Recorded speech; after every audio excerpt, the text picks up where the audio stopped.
Shabbat Shalom mga kapatid, mga kaibigan, tayo po ay manalangin. Ama namin na nasa langit, maraming salamat po sa pagkakataong ibinigay nyo sa amin upang kami po ay muling makapag-discuss at makapag-usap patungkol sa inyong salita sa Parsha Netzavim. Salamat Panginoon dahil sa pagkakataon na ibinigay nyo po sa amin na kami po ay makapaglingkod sa inyo sa araw ng Shabbat, sa araw ng inyong kapahingahan, Panginoon. Nawa ay pagpalain ninyo ang inyong salita at pagpalain ninyo ang aming programa, ang ministeryo, na ito po ay magdulot ng gabay sa mga kapatiran na naghahanap ng kaliwanagan at ng tamang daan patungo sa inyo, Panginoon. Muli, ibinabalik namin sa inyo lahat ng papuri at pasasalamat sa pangalan ng aming Panginoong Yeshua. Amen. Amen. So pag-uusapan natin ngayon, Sister Deb, yung Parsha Netzavim, ano? O tumayo. Tumayo. Parang yun ang Hebreo na salita niya. O yung parang kailangan tumayo dun sa ano na yun, ano? So ang ano dito, ito'y ang pangunahing mensahe nito ay ang pagpapabago ng kasunduan, ano? Binigyan Mm. ng Netzabim ang pagpapabago ng kasunduan sa pagitan ng mga Israelita at ng Panginoon bago sila pumasok sa lupang pangako, no? So renewal ng covenant, no? Um, Pinapaabot dito ang ideya na ang kasunduang ito ay hindi lamang para sa mga naroroon kundi pati rin sa mga henerasyong darating. So yun ang ano ron, kasi parang nilinaw dito, ano? Nilinaw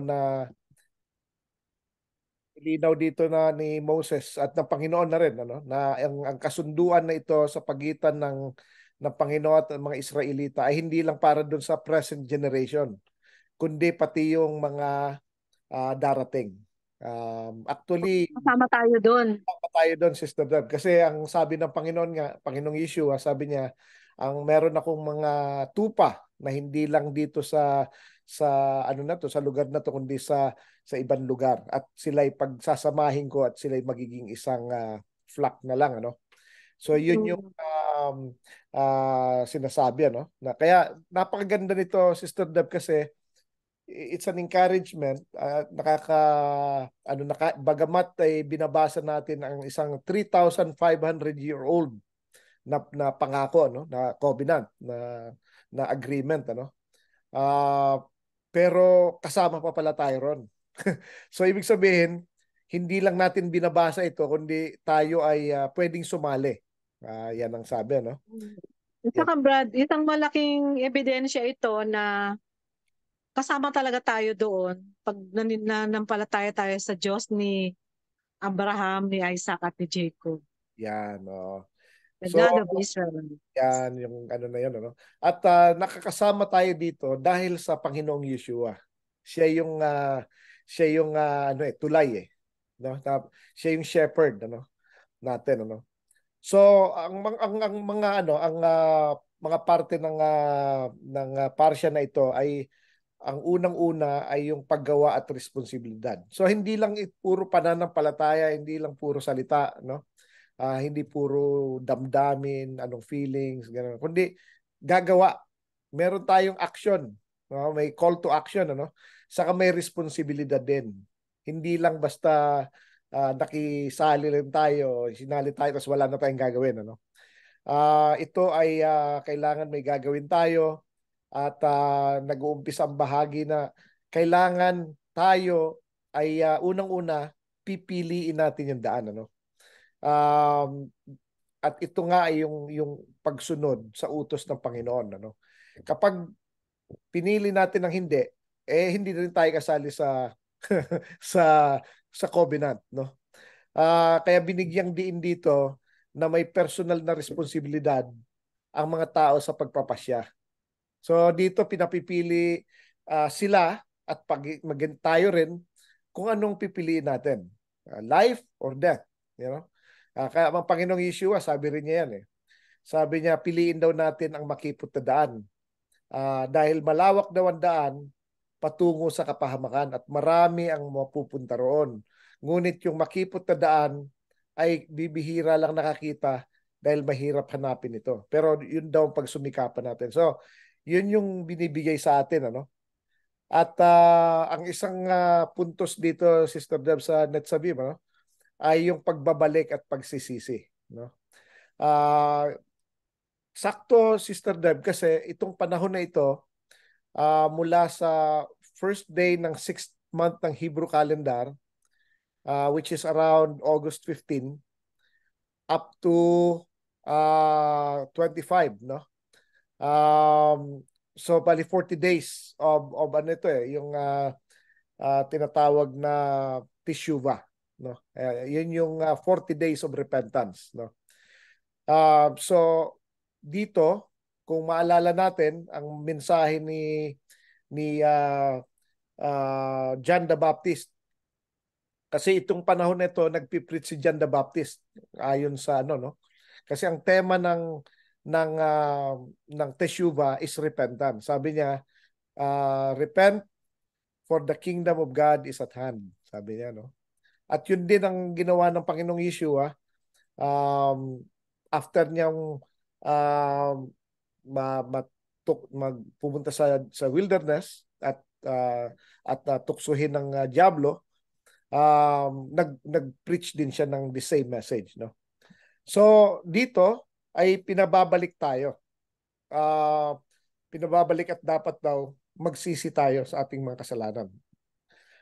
Dito nire-remind ni Moses ang mga Israelita na natitira kasi new generation na ito eh. Namatay na yung kanilang mga magulang. Ang original na lang na dito ay si Joshua sa si Caleb.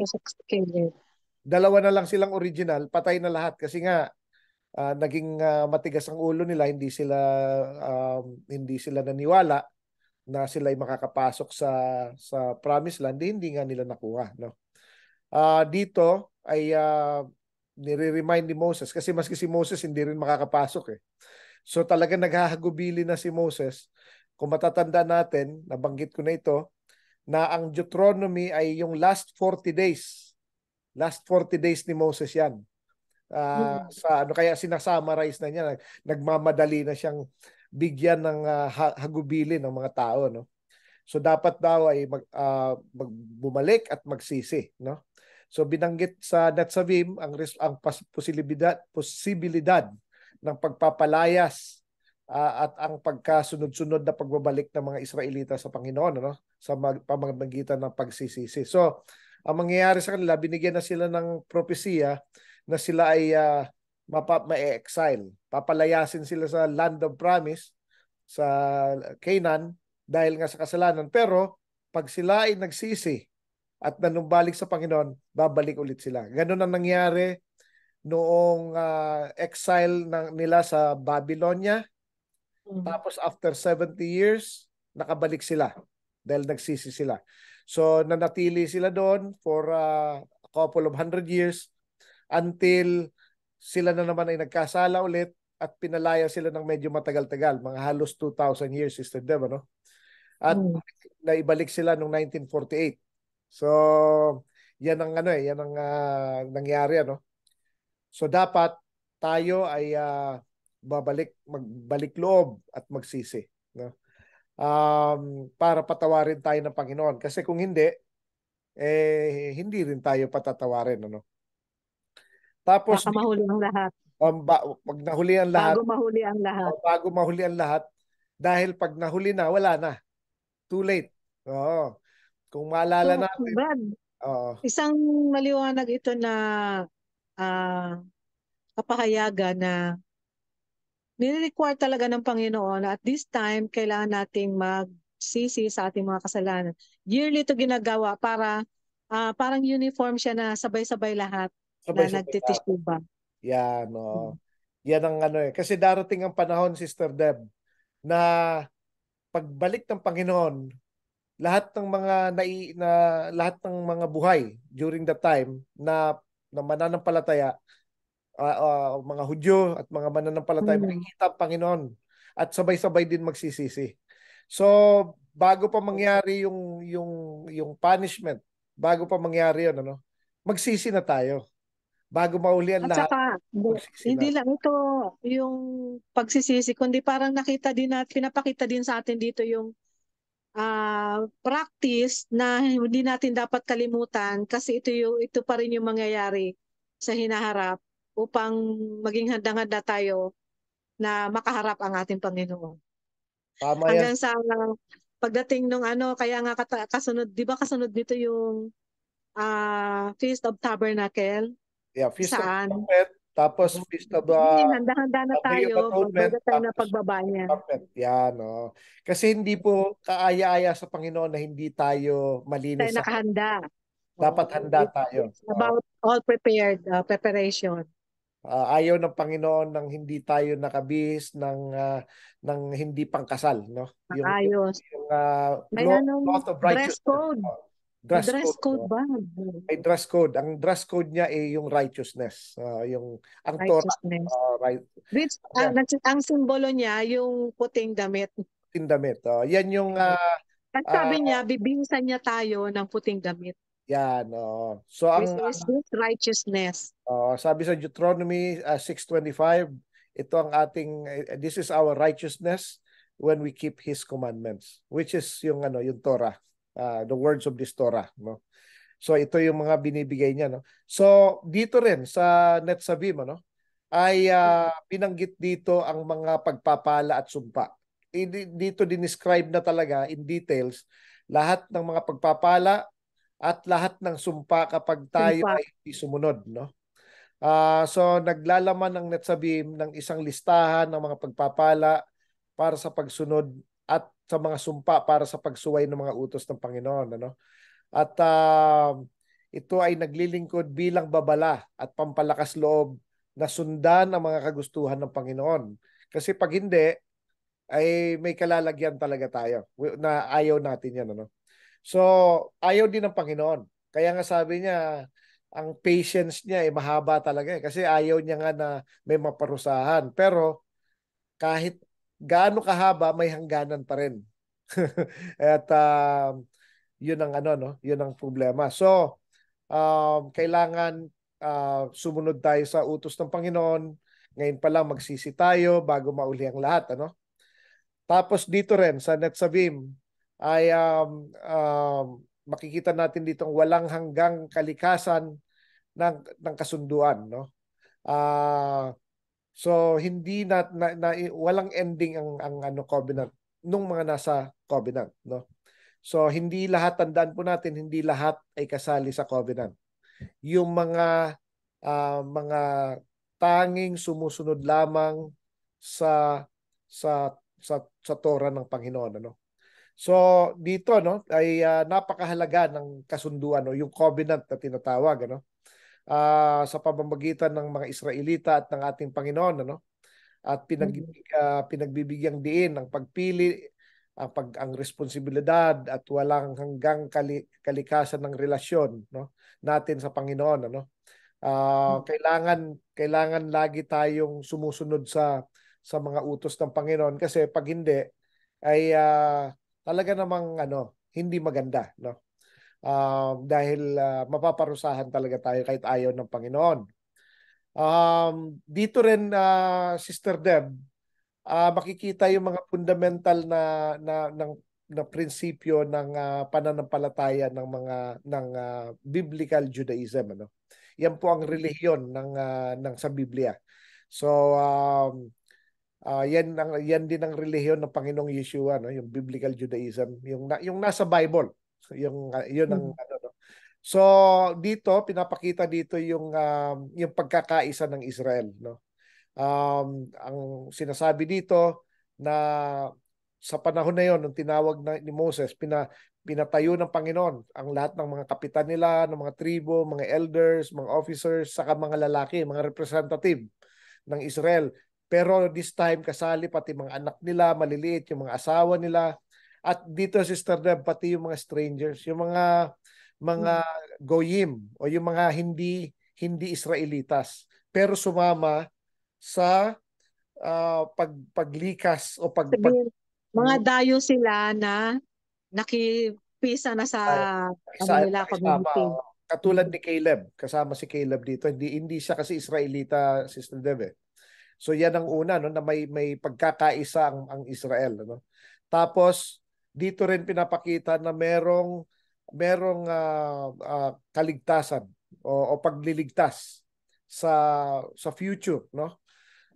Kasi binantaan na alam na talaga ng Israel kasi sinabihan na sila na sila ay ma-exile, ang lupa nila ay made-desolate, yung talagang walang talagang ano na naging disyerto ang Israel, Sister Deb eh.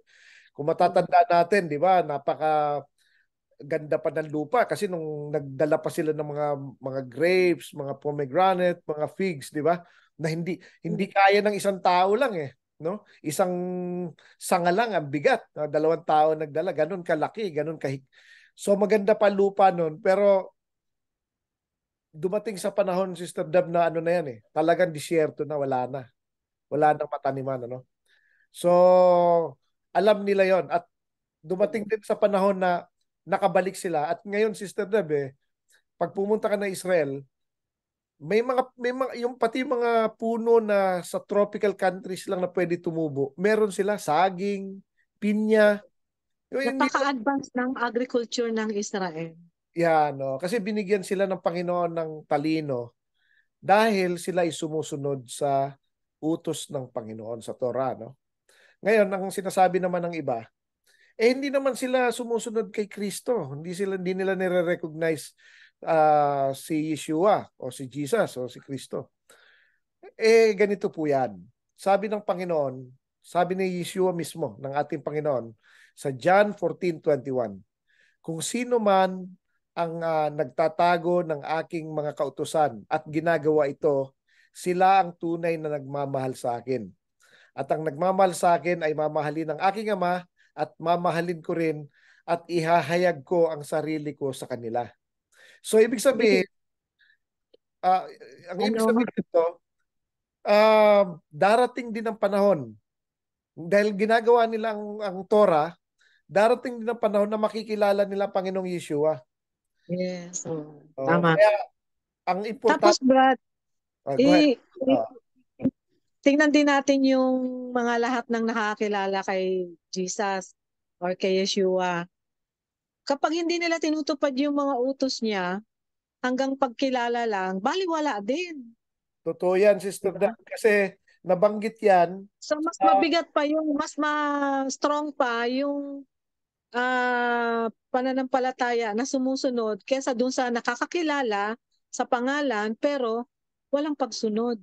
Totoo yan, Sister Deb. Ito, babasahin ko yung 1 John chapter 2 verse 3, no? At sa ganito'y nalalaman natin na siya'y ating nakikilala kung tinutupad natin ang kanyang mga utos. Ang nagsasabing nakikilala ko siya at hindi tumutupad ng kanyang mga utos ay sinungaling at ang katotohanan ay wala sa kanya. Sa verse 5, datapwat ang sinumang tumutupad ng kanyang salita, tunay na sa kanya naging sakdal ang pag-ibig ng Panginoon dahil dito nalalaman natin tayo ay nasa kanya. Ang nagsasabing siya ay nananahan sa kanya at nararapat din namang lumakad na gaya ng inilakad niya. So dito, sinabi dito Sister Deb na kapag sinabi natin kilala natin siya, pero hindi natin ginagawa ang Torah, sinungaling daw at ang katotohanan ay wala sa kanya. So anong ano ron? Kilala mo ang Panginoon, tinanggap mo siya Panginoon, sariling Panginoon, tagapagligtas, pero hindi mo naman sinusunod ang kanyang mga utos. Pero itong mga Hudyo, Kahit yung practice utos, niya, yung mga bagay na sinusunod niya, so, nais niya na sundin din natin. kaya Kaya kagaya ng Sabat. yan, Sabbath, yung mga kapistahan, katulad itong darating na naman ng mga high holy days, ano? Yung Feast of Trumpet, yung Day of Atonement, yung Feast of Tabernacle. Ito na naman tayo sa panahon na to no? Pero yung mga nagsasabi na si Jesus ang kanilang Panginoon, pero hindi naman nila sinusunod ang utos ng Panginoon, hindi daw, sabi ng Biblia mismo. Nagsisinungaling daw sila. So, hindi po tayo nagsasabi niyan. Ang nagsasabi mismo yung Biblia. 1 John chapter 2 verse 3 hanggang verse 6, no? versikulo 6. So, yan ano. So dito pinapahayag na sa Netzavim na merong kaligtasan sa darating na panahon. Kaya nga sabi ng Panginoong Yeshua, ililigtas niya ang kanyang mga tao, no? Pangatlo, ang Torah ay practical, Sister Dev. Hindi ito siya parang religious thing. Ito'y practical. Napaka-practical niya. Ibig sabihin, magagamit natin sa pang-araw-araw, no?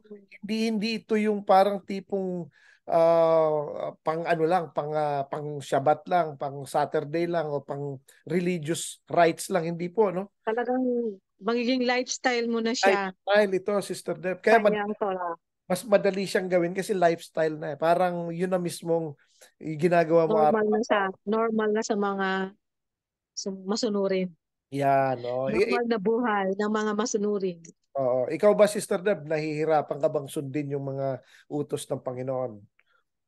Noong una sa food commandments, Medyo pero mahirap. later on, ngayon ay madali na lang. Dali. Normal na sa akin yung Normal na, no? hindi Parang wala lang, kumakain ng ano? ayaw niyang ipakain. No, no. Kasi ang dami naman pwedeng kainin eh. Kung Oo. maalala natin, Sister Deb, di ba? Yung sa Garden of Eden. Ang dami naman pwedeng kainin. Yung bawal pa talaga ang kinain, di ba? Ayun, napalayas tuloy. Ang unang Saka yung kasalanan. dangerous din, Brad, yung nakikinig kung kani-kanino. Yan, Yun oo. ginawa. Kasi nga, di ba, nagsulsul yung Gusto yung yung diablo. serpent. Oh, yun. Oo, kaya mas makinig lang po tayo sa sa sinasabi ng Panginoon sa Torah. Torah. Oh, yan, oh. Yan dapat, ano. Kapag iba na yung tinuturo nila, danger. Ang Yan. dami pong napapahamak. Ayan, oo. Saka wala na, naiiba na eh. Nagiging iba na pati ugali, nag-iiba na. Yung dating mabait at Oo. mapagmahal na ano, nagiging So, kaya aggressive na. Oo, minsan nagiging separatist. nagiging Ayaw sipat. na makihalubilo sa iba kasi yun na lang daw sila na yung separate na parang Panginoon din pero Oh. kakaiba sa Torah ang practice nila. Pag naiiba na sa Torah, iba na yan. Yes. Sa ibang Panginoon na yan. Kaya ingat Oh, na po, ingat na. ingat, ingat. Oh. So, ang another dito na binabanggit sa Netzabim, ano, ay yung freedom of choice. Meron tayong kalayaan na pumili. Kaya dito sabi ni Moses, sabi niya, ito binibigay ko sa inyo ang desisyon kung pipiliin niyo ba ang buhay at kasaganaan, life and goodness, or death and evil. Sabi niya, no? Kamatayan at yung evil, no? So, pero sabi niya, inuutusan ko kayo ngayong araw na to na mahalin niyo ang Panginoon. Mahalin daw natin ang Panginoon. At lumakad tayo sa kanyang daan at gawin natin ang kanyang mga kautusan. So, dito, loving God, which is the primary commandment, sa two greatest commandments, binanggit dito, Sister Deb, yung sa 1 John chapter 5, verse 3. Sabi dito, and this is the love of God. Ito yung pagmamahal sa Panginoon.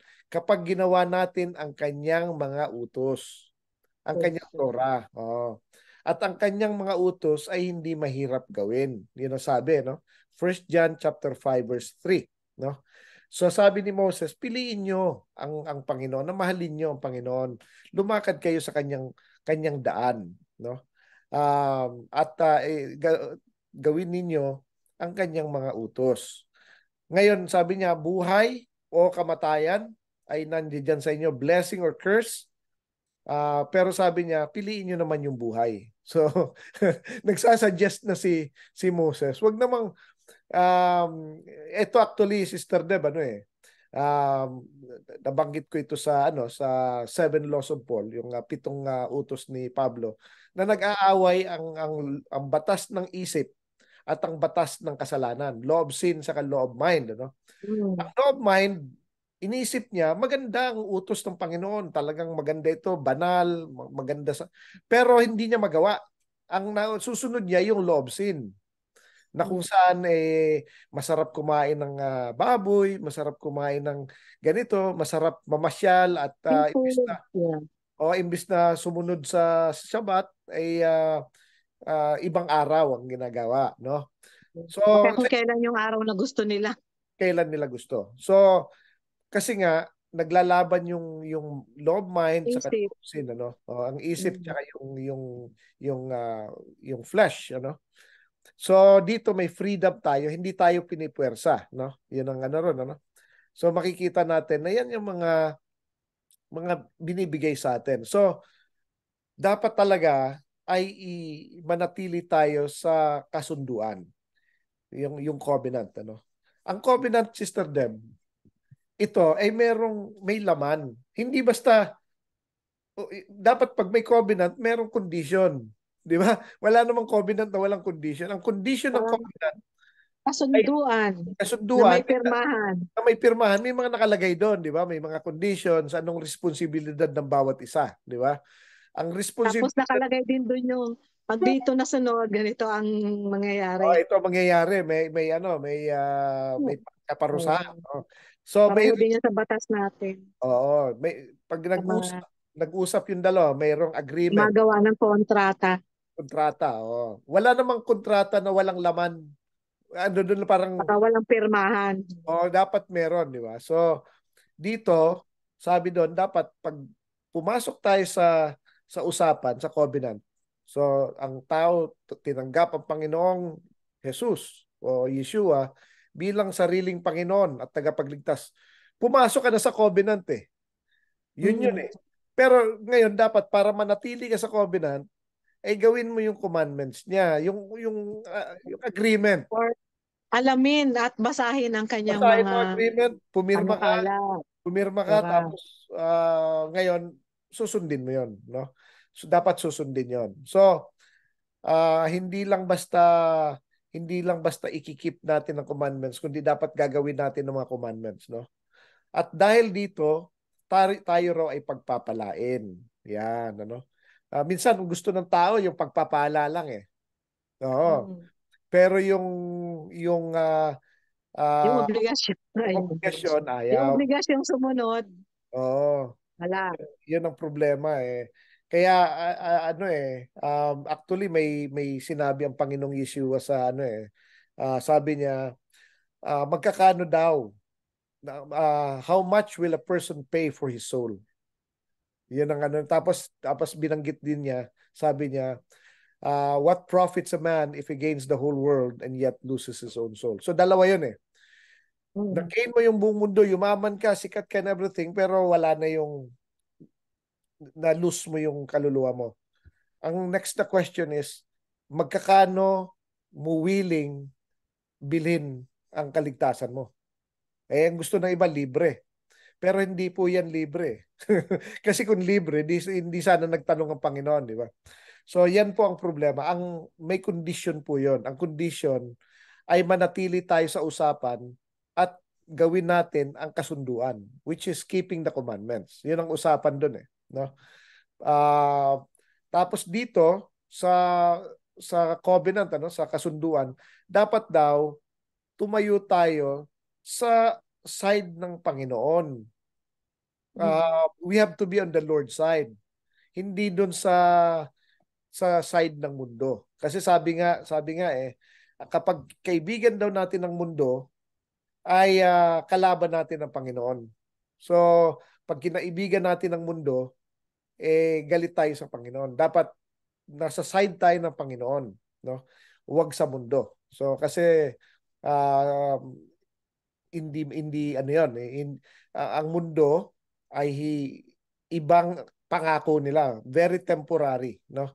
Very temporary lang. So ang Panginoon Kaya, kaya uh, nga maluwag yung yung daan papunta sa kapahamakan kasi pwede mong gawin yung gusto mo, lahat ng gusto mong gawin, puntahan at maraming paraan salitain. Yan. para pumunta doon sa daan Maluwag. na yun. Maluwang. Oh. Maski anong gawin mo, pwede kang pumunta ron ng pagulong, patagilid, pa sigsag, pa mabilis, mabagal, kahit anong gusto mong gawin. Shoot ka pa rin nun. Pero ang isa lang ang daan talaga, walang ibang daan, walang ibang way. Papunta doon sa makipot na daan. Kasi isa lang yun eh. There's only one way, a right way. Yun yung way. Alala ko yung verse, Brad, na ah He is the way, the truth, and the life. No one comes to the Father except through me. Yan, John 14:6. So, ang Panginoong Yeshua lang. Sa daan lang niya. Kasi ang iba, sinasabi Sister Deb ay ginawa na ng Panginoong Jesus yan, hindi na namin gagawin. Di ba? Yun na yun eh. So actually, kaya ginawa ng Panginoong Yeshua yan para sundin natin. Ibig sabihin, kung siya nga ginawa niya, tayo rin dapat gawin din natin. So, kaya sabi doon sa 1 John chapter 2 verse 5, dapat we should walk in the manner as he walk. O lumakad tayo ayon sa kanyang pamamaraan ng paglakad niya. Yan ang sinasabi doon, no? First John chapter 2 verse 5. So, kapag ginawa daw natin 'yon, tayo raw ay makakapasok sa kasunduan, tayo ay magiging tao ng Panginoon, at tayo ay makakatanggap ng mga pangako ng Panginoon na ibinigay niya sa ating mga amain, kay Abraham, kay Isaac at kay Jacob. Kaya nga sabi nga niya, kung kayo ay anak ni Abraham, dapat ginagawa ninyo ang gawain ni Abraham. So, ang gawain ni Abraham, ginagawa niya ito lahat ng nasa Torah, Sister Deb. Kasi nabanggit yan eh. Nung namatay na si Abraham, kinausap ng Panginoon si Isaac, sabi ng Panginoon, i-renew ko ang covenant ko sa iyo, na covenant ko kay Isaac o kay Abraham. Kasi si Abraham, siya ay nakikinig sa aking boses, siya ay sumusunod sa aking mga utos, siya ay gumagawa sa aking panuntunan at sa aking Torah, sabi niya. So, ibig sabihin may Torah na nung araw. Ginagawa ni Abraham, no? So ito po 'yun ano. At sabi nga sa Deuteronomy 29 chapter 14 verse 15, sabi niya, itong covenant na to hindi lang para sa mga during the time, yung mga nakatayo, nakikinig, kundi pati yung mga hindi kasama pa. Yun yung future generation. Tayo 'yon, no? Deuteronomy 29 verse 14 to 15, no? So, dito ay nagbibigay ng warning ang Panginoon, no? Nagbibigay siya ng warning. At the same time then blessing din. So, pero kapag daw ang isang tao ay naging matigas ang ulo at sinabi niya sa kanyang puso, hindi, magkakaroon ako ng kapayapaan. Ako ay maglalakad sa kung ano man ang gusto kong gawin, ano? At magsisimula na siyang maging manginginom at kung ano mang gawin niya, no? Sabi ng Panginoon, I will not spare him. Sabi niya, hindi ko siya paliligtasin. Ang galit ng Panginoon ay talagang mapupunta sa kanya. Ang mga sumpa na nakasulat sa librong ito, sabi dito sa sa passage na to ay mapupunta sa kanya. At aalisin ng Panginoon ng kanyang pangalan under heaven, ano? So makikita natin ito, binanggit ito sa Revelation 3:5, Sister Deb. Sabi niya, pag hindi kayo alisin ko yung pangalan nyo sa Book of Life Sabi niya. Yun ang ano niya. So, talagang tapos sabi ng Panginoon, ihihiwalay niya itong mga makasalanan na to sa tribo ng Israel. At lahat ng sumpa mapupunta sa Magkakaroon ng separation. magkakaroon ng separation. Yung mga paliwanag ng Panginoon na ihiwalay ang tares sa ano ba yun? Sa mga weeds. Tapos yung kambing sa tupa. Tupa, oo. Yun ang nakakatakot doon, ano? So Brad, hindi siya God of unity. He is a God of separation. Yes, oo. Sinabi niya yun talagang kasi Naparito ako para hindi para magbigay ng kapayapaan. Para hindi hindi talagang ihihiwalay niya. Ipaghihiwalay niya ang tama Yung sa kanya at saka yung ayaw sa kanya. Paghihiwalay niya. Paghihiwalay niya. So hihiwalay niya ang mga dikolor at diputi. Yan, no? Oh. So pero kapag tayo daw ay sumunod, may blessings tayo. At kapag tayo ay nanumbalik sa Panginoon, at nagsimula tayong sumunod sa kanyang mga kautusan, ay magkakaroon siya ng awa sa atin. Compassion. Deuteronomy chapter 30 verse 3, ano? At kung ano man ang kaparusahan na binigay sa atin, babawiin niya. Actually, binanggit din niya ito, Sister Deb, sa Ezekiel 18 saka Ezekiel 33, no? Mm. Na kapag ang isang tao sinabihan niya, sabi niya na ikaw ay mamamatay at biglang ito nagbago at siya'y sinoli niya lahat ng kanyang mga ninakaw at nagsimula na siyang maglakad ng ayon sa tama at hindi na siya nagkasala at talagang sumunod na siya sa batas ng buhay, ano? Sa Mm. Torah of life, hindi na siya parurusahan ng Panginoon. At lahat ng ginawa niya, hindi na babanggitin sa kanya. Yun ang sabi, Sister Deb, ano? So, kaya iisa lang ang sinasabi ng Panginoon eh. Pareho siya eh. Pareho, very, exactly the same. Hindi siya nagbabago, no? Saka sabi nga niya, kahit nasa mga malayo, outermost part of the world, dadalhin niya. Kaya sabi nga ng Panginoong Yeshua, I was only sent to the lost sheep of Israel. Kasi marami. So, yung mga nasa ibang bansa na tinatawag na diaspora, yun ang dadalhin niya, no? So, at dadalhin daw niya ang kanyang mga tao sa promised land, no? At papalitan daw ng Panginoon ang puso natin, no? Isi-circumcise niya yung heart natin, no? Ano bang ibig sabihin ng circumcision of the heart, Sister Deb, no? Iyan ay similar din sa circumcision physically ng mga lalaki na kung saan ay nababawasan ng sensitivity, no? Ang nangyayari yung heart natin ay hindi na tayo nagiging marupok sa mga makamundong bagay. Yan, ano. So mas tayo, mas parang kaya na nating i-shed off 'yon, no? Katulad ng nabanggit mo nga, Sister Deb, nung una, hirap ka sa food commandment, pero eventually sa awa ng Panginoon, madali na sa'yo, easy na eh. Wala ka na interest, kahit pakitaan ka pa, wala. Normal na. Wala na. Oh, hindi. Yun na yung new Oh. normal. Dati, Sister Deb, paborito ko ang mga hipon, mga pusit, mga Seafood. ganun, lahat ng seafoods, Seafood. mga seashells. Ngayon, kahit sa panaginip, Sister Deb, kunwari nakakain ako accidentally sa panaginip, sumusuka ako sa panaginip eh. Isipin mo, ganun na, talagang tirigan na dun sa na yun, ano? So, yan ang mga binago na ng Panginoon ng puso natin. Ganun ang niya, no? At at ito pa, Sister Deb, ipapanish niya, parurusahan ng Panginoon yung mga galit sa atin, yung mga namumuhi sa atin. At ibabalik niya yung mga tao niya para gawin ang kanyang mga commandments. Napakaganda, Sister Deb, ano?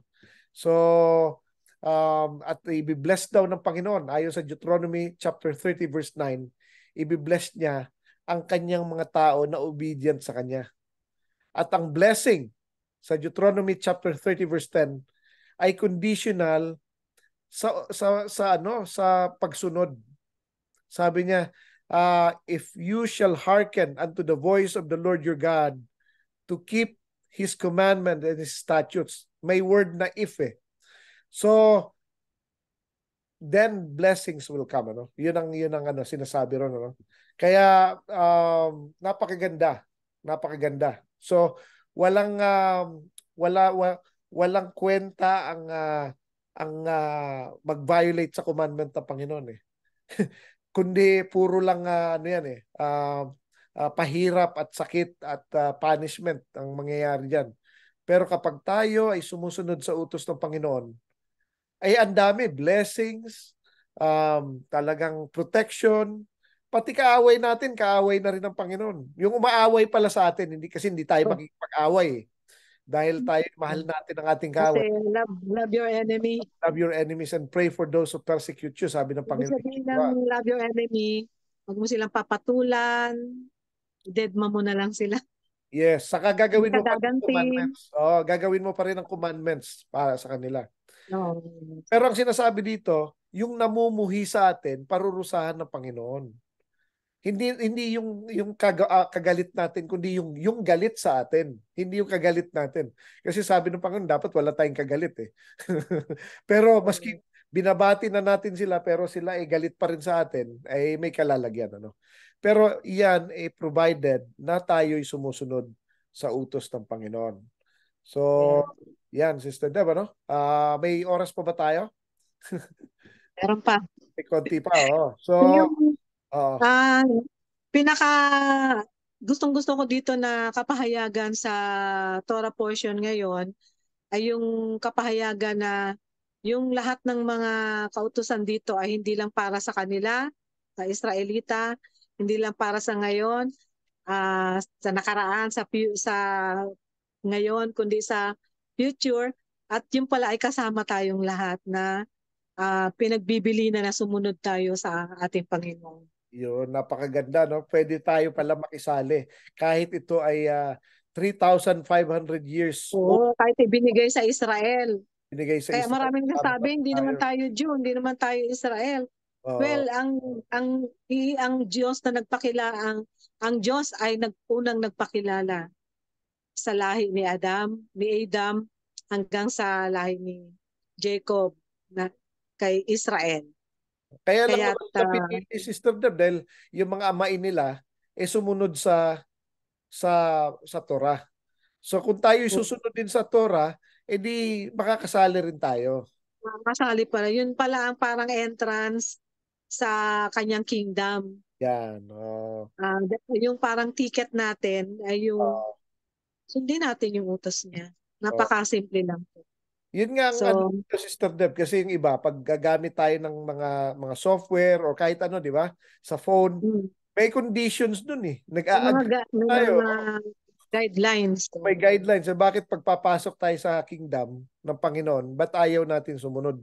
Di may ba? guide din. May Oh, guideline. parang libre Kaya lang. nga, di ba, tinagurian si Yeshua na Hari, King, King of all kings. So yung hari, may mga patakaran na dapat sundin din. Hindi Yan. lahat naman ng hari, kahit hindi ang Panginoon, lahat ng mga hari dito sa lupa, ay may mga kautusan na nais na sinusunod ng tao. Pero Tama. lalo na yung King of all kings, Yan. na Oh. siyang nagbigay ng mga kautusan na hindi natin ikapapahamak, kundi ikabubuti at magiging protection natin sa buhay na ito. Correct. Oh, di ba?